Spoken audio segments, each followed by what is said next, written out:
A lot of things do have to happen. Dan O'Dowd is here. Joel Sherman is here. Your thoughts on that? I mean, timing has to be just right. And yet, think of all the great plays we've gotten to see from Betts in a very short period of time. So it caused a little bit of a stink when we were doing it during the offseason. We were doing the best players right now. And I said I would take Betts 1. Right. And this was the reason. And I understand Mike Trout might be the best baseball player I've ever seen play. He's in that conversation. But I think one of the things that gets lost, and I am, as you know, clearly not anti-analytical, but gets lost in the analytical is you do got to play the game and win the game. Within the context of trying to win a baseball game, I don't think there's anyone like Betts in the sport. I just think he helps you every day in every way. Some of the stuff you showed in there, like these are big moments. This isn't like some great catch when you're winning 11-1. These are postseason catches. This is San Diego and the Dodgers playing like a playoff game in April. I would dare say that the Braves-Dodgers series turns around in Game 5.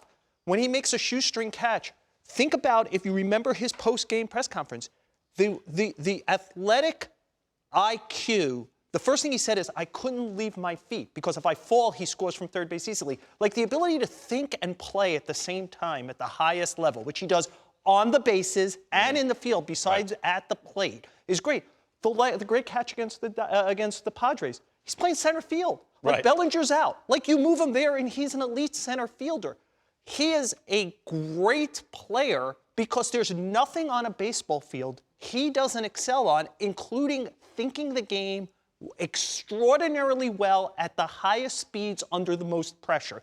To me, there's no one like him in the sport. He helps you win the game the most over the course of a year. Dan has been big for years on, you call it baseball awareness. Now you see this in real time at high speed. Your thoughts on Betts? Yeah, we see the end result of the play. We don't see his first step to the ball all the time, his instinct to the angles that he makes.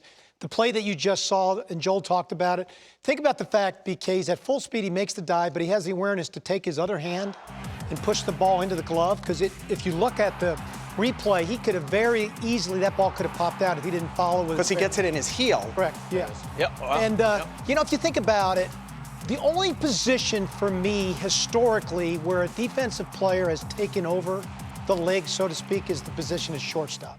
When you think of an Ozzie Smith, an Omar Vizquel, some players that we've watched in the past, go back. Have we thought of an outfielder that dominates the game defensively the way Mookie Betts has?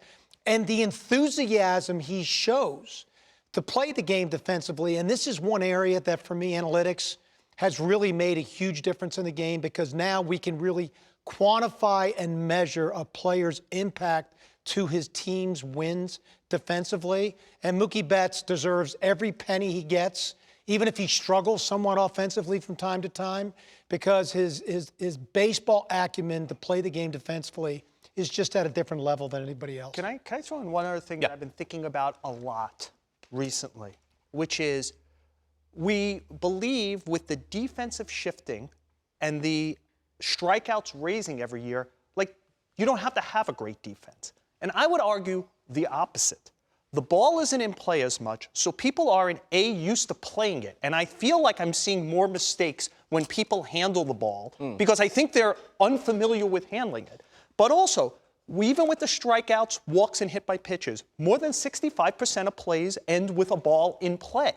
Even as that number gets smaller, that means you better be able to play it when it's in play. That's going to be the difference. This side striking out a lot, that side striking out a lot. It's hard to get runners around the bases. If you're giving up extra bases in a sport where it's hard to get extra bases unless you hit it out of the stadium.